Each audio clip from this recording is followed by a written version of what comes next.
সুপ্রিয় দর্শক, আসসালামু আলাইকুম। আপনাদের সবাইকে স্বাগত জানাচ্ছি এখনকার আলোচনা। আপনাদের সঙ্গে আছি আমি সিরাজুল ইসলাম। দর্শক, দুপুরের ভিডিওতে যে সমস্ত কথা বলেছিলাম তার গুরুত্বপূর্ণ ফলো আপ এসেছে, অসম্ভব রকমের জরুরি বার্তা, বলা যায় ব্রেকিং নিউজ।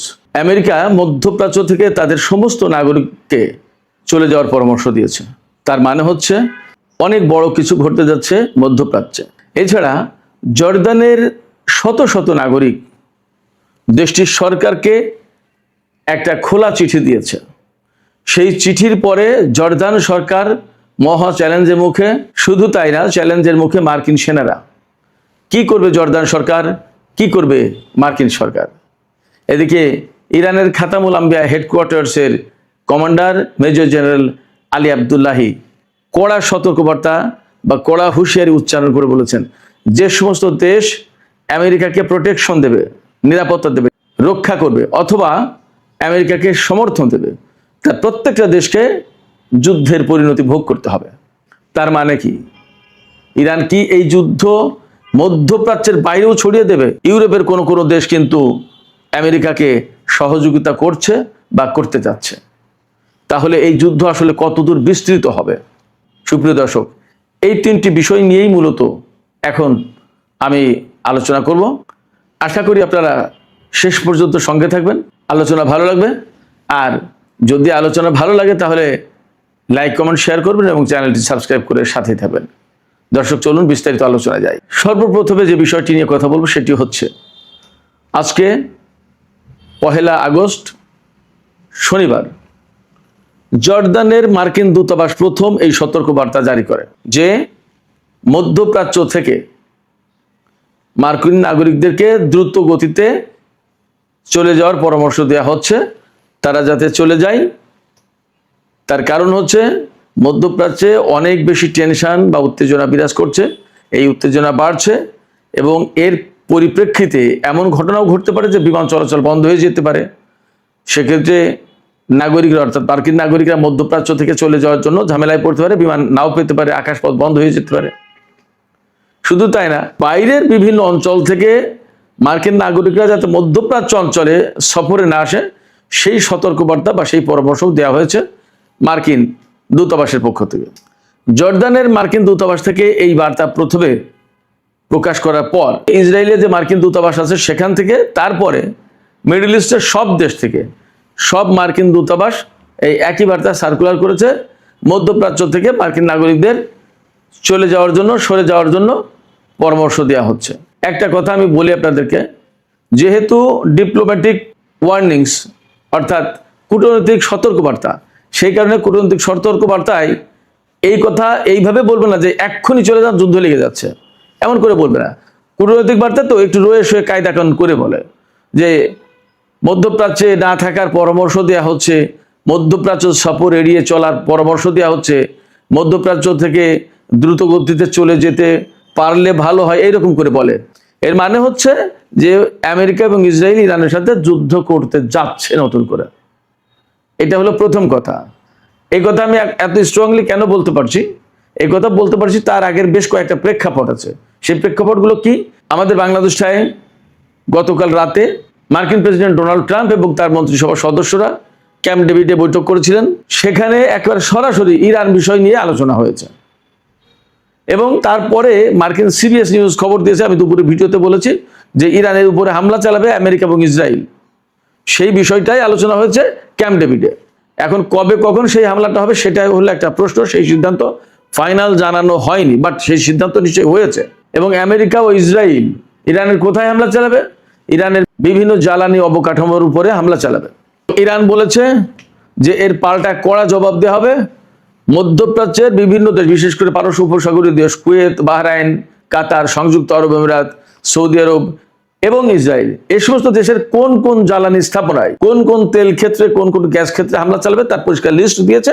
আমি দুপুরের ভিডিওতে সেটা বলেছি। তার মানে দাঁড়াচ্ছে দুই পক্ষে ভয়ঙ্কর যুদ্ধে লিপ্ত হতে যাচ্ছে এবং মার্কিন সেন্টকম তো 2 সপ্তাহের যুদ্ধের জন্য প্রস্তুতি নিয়েছে বলা হচ্ছে। এই কারণে মার্কিন নাগরিকদেরকে মধ্যপ্রাচ্য থেকে চলে যাওয়ার, সরে যাওয়ার পরামর্শ দেওয়া হচ্ছে।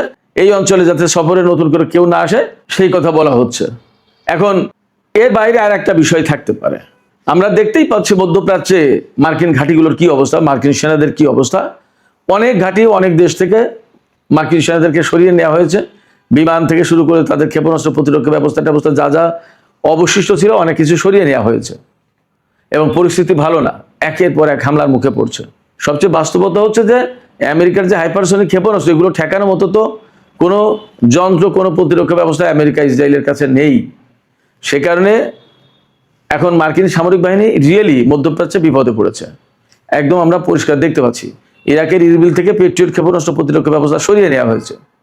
কেন সরিয়ে নেওয়া হয়েছে? যদি সেগুলো কাজ করে তাহলে কেন সরিয়ে নেবে? সেগুলো অ্যাকচুয়ালি খুব কাজ করছে না। তো এই প্রেক্ষাপটে ইরানের বিরুদ্ধে তাদের যুদ্ধ করার অবস্থা কতটুকু আছে সেটা একটা প্রশ্ন। সেজন্য নানান রকমের হম্বিতম্বি করে ভয় ভীতি দেখিয়ে ইরানকে চুপ রাখার কোনো ব্যবস্থা করা হচ্ছে কিনা সেটাও একটা প্রশ্ন। যেমন মধ্যপ্রাচ্য থেকে সমস্ত নাগরিক চলে যাও, মার্কিন নাগরিক, বিরাট হামলা আসছে, বা ক্যাম্প ডেভিডে বৈঠক হয়েছে, ইরানের উপর হামলা হবে এবং ইরানের জ্বালানি অবকাঠামোর উপর হামলা হবে, এরকম নানান খবর ছড়িয়ে দিয়ে ইরানের ভেতরে একটা ত্রাস, একটা ভয় সৃষ্টি করে দেওয়ার একটা চেষ্টা হচ্ছে কিনা সেটা একটা প্রশ্ন। তবে আকার ইঙ্গিতে যা পরিস্থিতি বোঝা যাচ্ছে তাতে আসলে একটা যুদ্ধের আশঙ্কা তৈরি হয়েছে, এটা বোঝা যাচ্ছে মোটামুটি। মার্কিন প্রেসিডেন্ট ডোনাল্ড ট্রাম্প বলেছেন, সিএনএন তার বক্তব্যের উদ্ধৃতি দিয়ে বলছে যে তিনি একটা বিজয় চান, তিনি শুধু ইরানের বিরুদ্ধে জিততে চেয়েছেন। তার মানে কি? যে করে হোক ইরানের বিরুদ্ধে জিততে হবে। কেন জিততে হবে সে ব্যাখ্যা আমি দুপুর ভিডিওতে দিয়েছি। তো এইরকম একটা প্রেক্ষাপটে আমেরিকা আসলে মরিয়া হয়ে উঠেছে ইরানের বিরুদ্ধে, এমন একটা হামলা চালাবে যে হামলার পরে আর ইরান আমেরিকার উপর হামলা চালাতে পারবে না, এরপর আস্তে করে সরে পড়বে।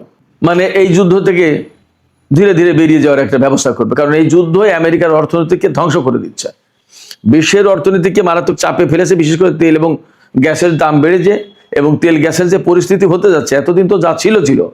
ইরান বলেছে যদি হরমুজ প্রণালীতে আমেরিকার ব্লকেড যে অবরোধ আরোপ করে রেখেছে, এই অবরোধ যদি অব্যাহত থাকে তাহলে হরমুজ প্রণালী টোটালি বন্ধ করে দেওয়া হবে, কোনো দেশের তেল বের হতে দেবে না।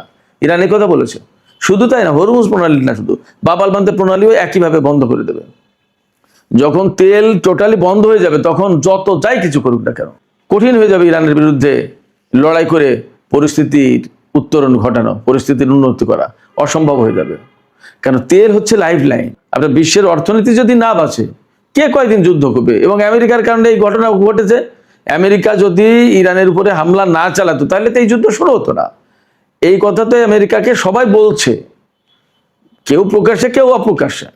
স্পেনের মতো দেশ যারা নেটো জোটের একান্ত সদস্য, এবং স্পেন তো ইউরোপের খুব বড় অর্থনীতির দেশ না, তারপরেও তারা আমেরিকার চরম বিরুদ্ধে অবস্থান নিয়েছে।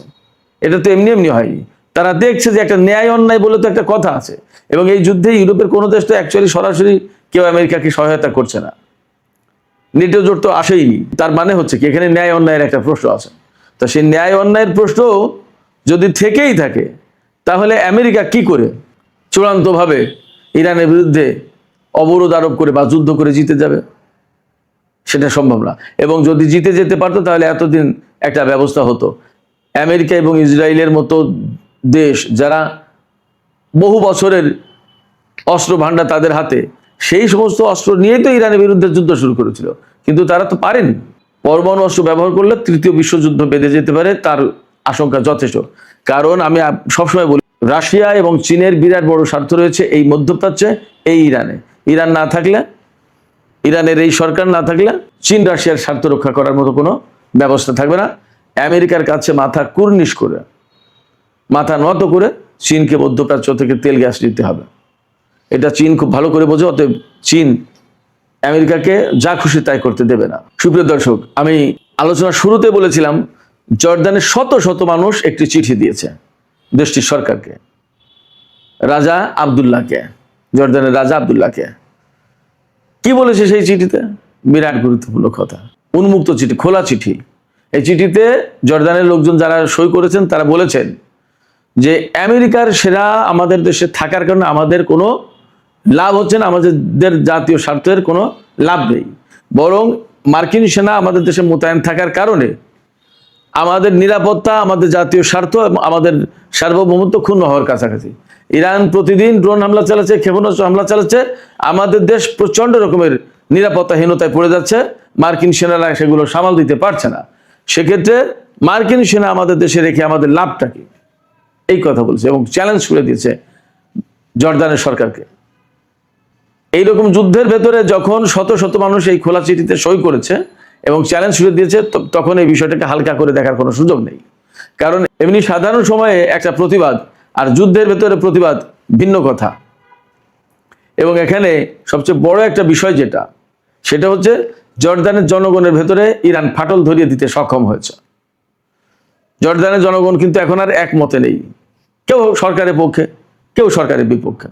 সরকারের বিপক্ষে যারা, তারা বলছে মার্কিন সেনাদেরকে এখান থেকে সরাও।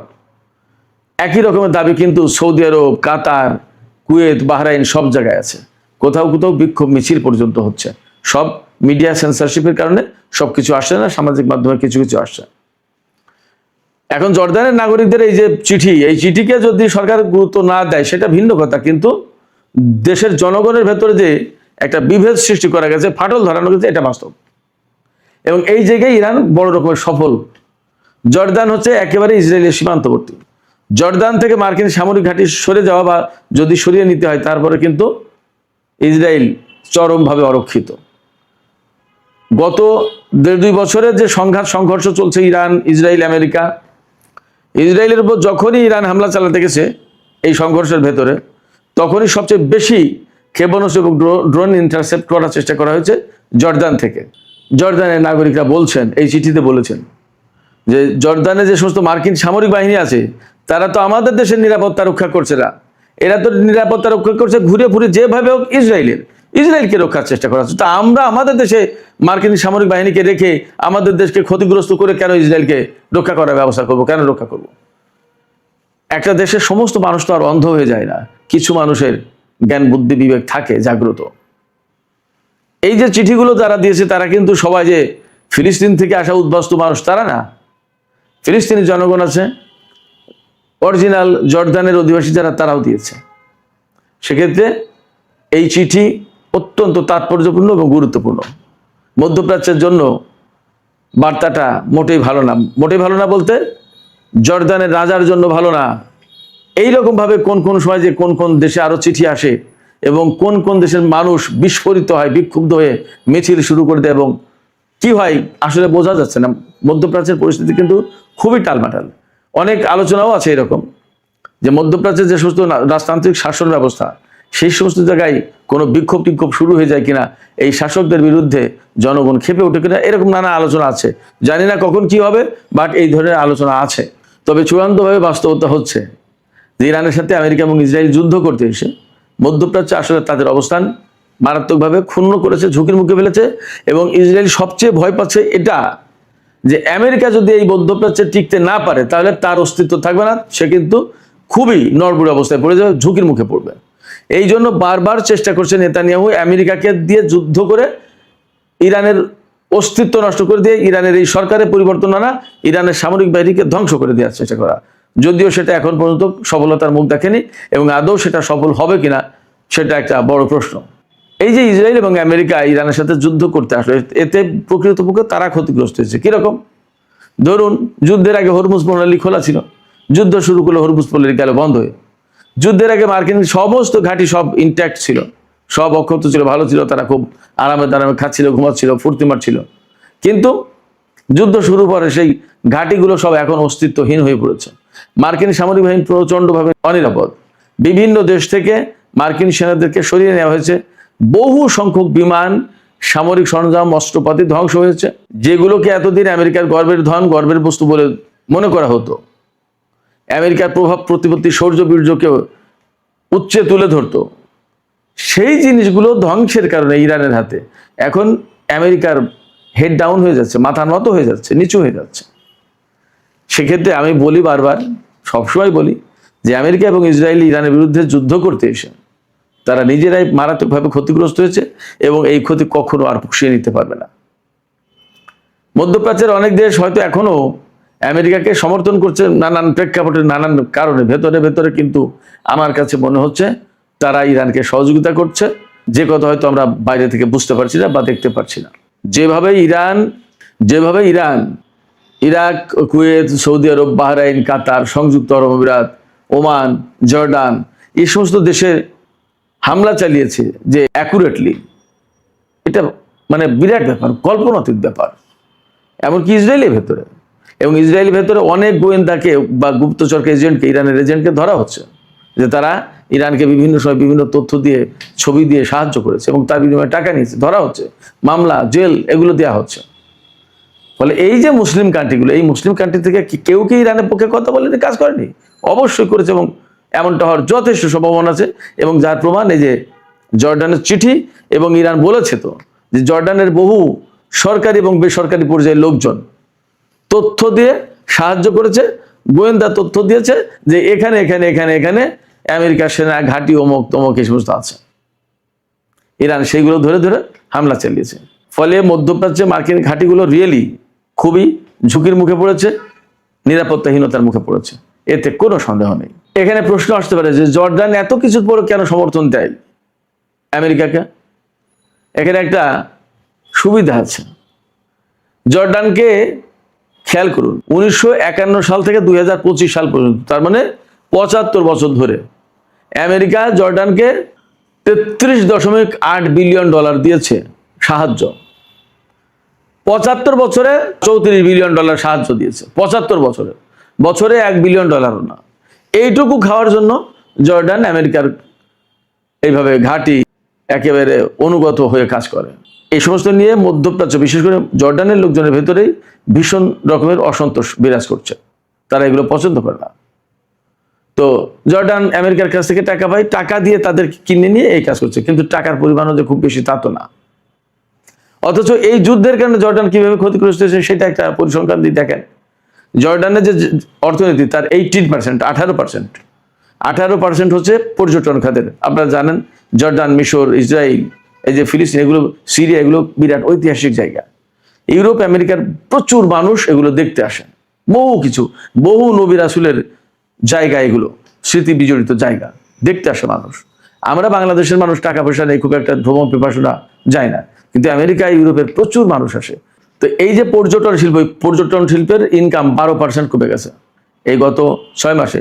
অথচ জর্ডানের যে জাতীয় অর্থনীতি তাতে 18% হচ্ছে অবদান এই পর্যটন খাতের। বিরাট ব্যাপার। সেই খাতে যদি এত বড় আয় ইনকাম কমে যায় তো সেটা অনেক বড় ব্যাপার না? এবং এই যুদ্ধ যদি আরো বড় আকারে দীর্ঘদিন চলে তাহলে জাতীয় অর্থনীতি তো মার খেয়ে যাবে। এই কথাই বলছে জনগণ যে মার্কিন সেনাদের রাখার কারণে আমাদের জাতীয় স্বার্থ তো ক্ষুণ্ণ হচ্ছে। আমরা রাখবো কেন? আমরা তো নিরাপত্তাহীনতায় পড়ছি। এই যুদ্ধের 6 মাসে মার্কিন পর্যটকদের আসার পরিমাণ কমেছে 25%, আর ইউরোপীয় পর্যটকদের জর্ডানে আসা কমে গেছে 28%। তার মানে আমেরিকা, ইউরোপ থেকে যে বেশিরভাগ লোক আসলো তাদের বিরাট একটা অংশ আসা বন্ধ করেছে এই যুদ্ধের কারণে, নিরাপত্তাহীনতা। তো ইরান যে হুমকি দিয়েছে নতুন করে যে কোনো দেশ যদি ঢাল হিসেবে ব্যবহৃত হয় আমেরিকার জন্য, নিরাপত্তা দেওয়ার জন্য, আমেরিকার সমর্থন করে বা আমেরিকাকে ঘাঁটি মাটি দিয়ে সাহায্য করে, সেই দেশ যুদ্ধের পরিণতি ভোগ করবে। এটা ইউরোপের কয়েকটা দেশকে হুঁশিয়ার করা হচ্ছে, আর মধ্যপ্রাচ্যের দেশগুলোতে হুঁশিয়ার করা হচ্ছেই। ইউরোপের বুলগেরিয়া বা আরো কোনো দেশ যদি আমেরিকাকে ঘাঁটি দিয়ে সাহায্য করে, ব্রিটেন, তাহলে তাদেরকে হুঁশিয়ার করে দিয়েছে ইরান যে যাতে আমেরিকাকে না দেয়। তার মানে হচ্ছে যে আমেরিকা যদি ইউরোপের কোনো দেশ ব্যবহার করে ইরানের উপর হামলা চালায় তাহলে ইরান ইউরোপের ওই সমস্ত দেশে হামলা চালাতে পারে। তাহলে যুদ্ধের পরিধি অনেক বেশি ছড়িয়ে পড়বে। ধীরে ধীরে আশঙ্কা করা যায় যে তৃতীয় বিশ্বযুদ্ধের দিকেও এই যুদ্ধ গড়িয়ে যেতে পারে। আমরা আশা করব এই যুদ্ধ বন্ধ করে বিশ্বটাকে শান্তির দিকে ফিরিয়ে আনার জন্য যুদ্ধে জড়িত সব পক্ষ কার্যকর ভূমিকা নেবে। সুপ্রিয় দর্শক, এখনকার আলোচনা এখানে শেষ করতে চাই। আলোচনা শেষের আগে আমি আপনাদেরকে প্রশ্ন করি, আপনাদের কাছে মতামত জানতে চাই। আমেরিকা যে মধ্যপ্রাচ্য থেকে তাদের নাগরিকদের সরে যেতে বলো, এটা কি আসলে বড় কোনো যুদ্ধ শুরু হতে যাচ্ছে সেই জন্য, নাকি এইভাবে বললে ইরান ভয় পাবে এই জন্য আমেরিকা এই সতর্ক বার্তা জারি করলো? আপনাদের মতামত কি কমেন্টে জানাতে পারেন। আর ভিডিও ভালো লাগলে লাইক, কমেন্ট, শেয়ার করবেন এবং চ্যানেলটি সাবস্ক্রাইব করে সাথেই থাকবেন। দর্শক, এখনকার আলোচনা এখানে শেষ করতে চাই। আপনারা সবাই অনেক অনেক ভালো থাকুন। আল্লাহ হাফেজ।